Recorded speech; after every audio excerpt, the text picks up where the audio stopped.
started. This guy, he's been like in his car for a while. He comes out and he drives up next to me right before I'm about to start. Older guy, older than me. I'm 50. He's like, whatever. Much older, but probably not that much older. He's like, in my mind, he's like, can I help you?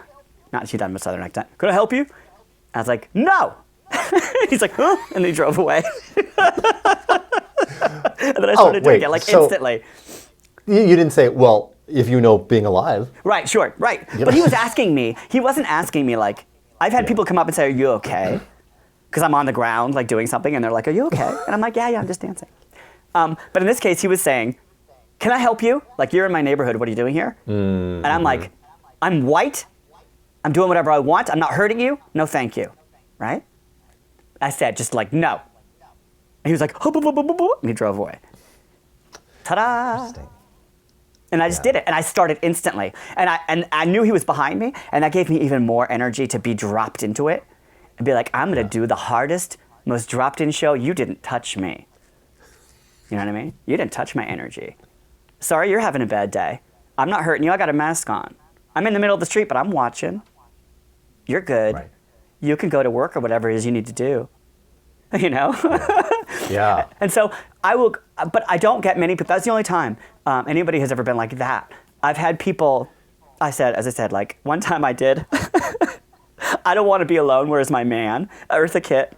And I ended it on the ground, like, rah, rah, rah, just like rolling on the ground, right? And somebody comes out of their car and they're like, are you okay, man? And I'm like, oh yeah, sorry, I'm okay. And another time. People would do that with Eartha all the time. I'm sure, poor thing. She's, I'm fine.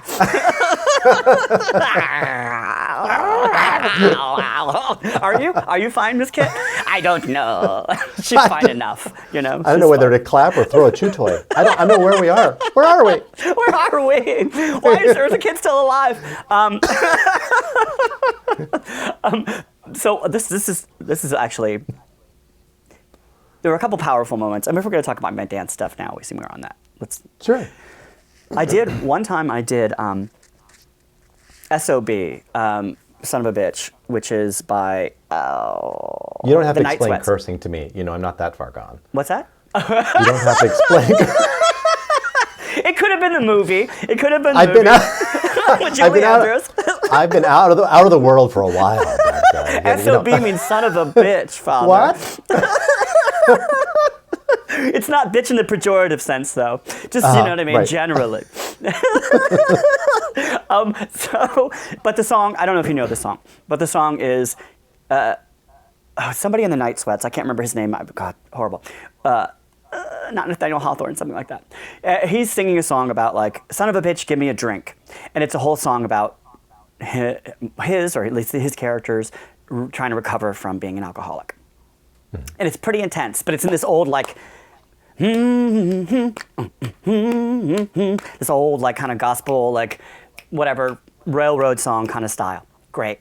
I do the whole thing, and this is when I'm just started. No one knows yet that I'm a meth addict, but I'm on my first week out of it. So I'm doing that song, and I'm going for it full tilt. And I'm out in the street, and I see this family come up, these two women with a baby, and I think, oh boy. And it's the part of the song where he's like, going to town, and I'm gonna go down on the ground. And I say, go for it. So I went for it. And I did the song. And then I have a recording of me going around the corner and going like, hi to these neighbors. Like, I'm okay. And they're like, oh, did I scare you? And they're like, no. We just saw you were dancing. We thought it was okay. I was like, oh, thank God. Because I really, in my mind, I was like, oh shit, this is the song where he breaks down now. Are you gonna go for it, Handa, or are you gonna back off? I was like, go for it. So I'm like, down on the ground, and I'm like, okay, just go, tell them you're okay, that's all right. It's art, it's okay, they understand. Or they don't, like whatever, I don't know. I didn't hurt them, I didn't punch their baby, I just danced in front of them. How many of these little videos have you done at this point?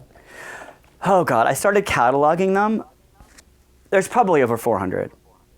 Yeah, and you're doing multiple a day now. Sometimes, right? Yeah. It depends. It depends. Like, it really, I've tried not to do them. I've said, like, I need to stop. And I try to be better about not doing them. But in a way, they help me I don't know that I'm getting to anybody. At this point, it does and it doesn't matter to me. I do it if I want to do it, if it seems fun. And then I know also doing it in the neighborhood now that I've established myself and people are watching me, I do it to be kind of, I don't know what it is, like the fairy magic man in the neighborhood who's just doing, you know what I mean, who's cool. And it helps me, like, I have to walk around now because I know people are watching me. It helps me, like, try to pretend like I'm cool, which I'm not. But I walk around as though I am, and eventually that sticks, right? Yeah. And to walk around the world and be calm right now is an enormous amount of power of some kind. Because everyone's like, they look at you like you're crazy if you're acting like you're calm and normal. Yeah. Right? I mean, that's my experience in Seattle. I don't know what it is there where you are. Well, hold up. That is so interesting as far as like how a person within a community, I mean, that's the neighborhood, right? Yeah. The neighborhood is that when you've talked about John Waters and that sort of thing, Yeah. I can't speak for him or his work, but transgressive pieces within Yeah. a culture, and somewhat, I mean, the vows that I have do the same sort of thing, is that when people are acting outside of the expectations or the norm, Yeah. then it creates more space for everybody. Yes, I think that's right. That's right. Because you're doing that, and the people, not because everyone's going to do dances on Right. the Instagram, but suddenly there's more space for Yes, everybody. that's exactly right. That's exactly right. I have this theory about, well, let's see if it's applicable here, but about how comedy, or I think performance, but I was specifically talking about comedy, and how comedy is such a great conduit for change, and people who are on the edge of comedy pushing on jokes that are like, is this funny? Help. How about this? How Right, about this? but in a smart way, right? Not just like swinging an axe around, but like That can be funny. Hey, yeah, that sure. can be I mean, funny. Gallagher, all of that. It's a thing, you know what I mean? Like, okay, that happened. You can do it. But like, You can do it. absolutely, and he can keep doing it. He's probably still alive. Hi, Gallagher, if you're listening. If you're listening. He's a mean man, I think. I think so too. I think so. Yeah. That's what I've heard. Anyway, but people who are on the edge of comedy, like Lenny Bruce or whatever, these people who are like, whatever, Lenny Bruce, whatever, pushing on the edges of things, help push culture forward. Because they take the risk to say, fire in a crowded theater, not exactly. Oh, nothing happened. Yeah. Oh, nothing happened. Okay. Hey, guys, come on. Let's move a little bit forward on this path. And the people who are smart comedians, who are sensitive, and there's artists of any kind, really, but I think comedy is universally an easy way to push this through, because everyone goes like, ha ha ha, are pushing us along that path, part of the force that is pushing us along that path towards realizing who we are, and saying, And who we can be. and who we can be, that's right. Because we accept now, two men can get married, not everybody, but mostly everyone accepts that as kind of like a thing, but that wasn't true. I never thought in my lifetime we'd say that.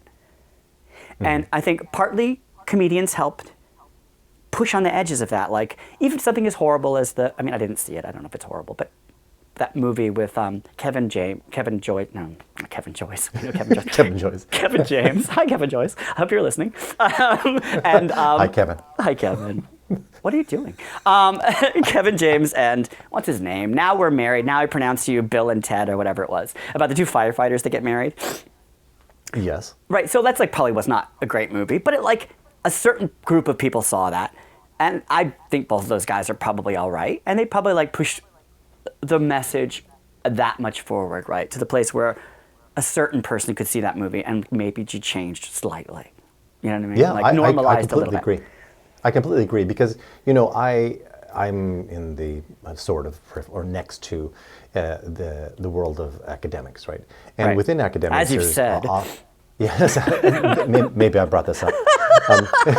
Scholastic people. The hallowed halls. Is that there's often like lip service or paid to the notion of like the ongoing conversation, whatever it is. It could be politics, could be gender, Sure. it could be Yeah. whatever. And in part, sometimes that is just like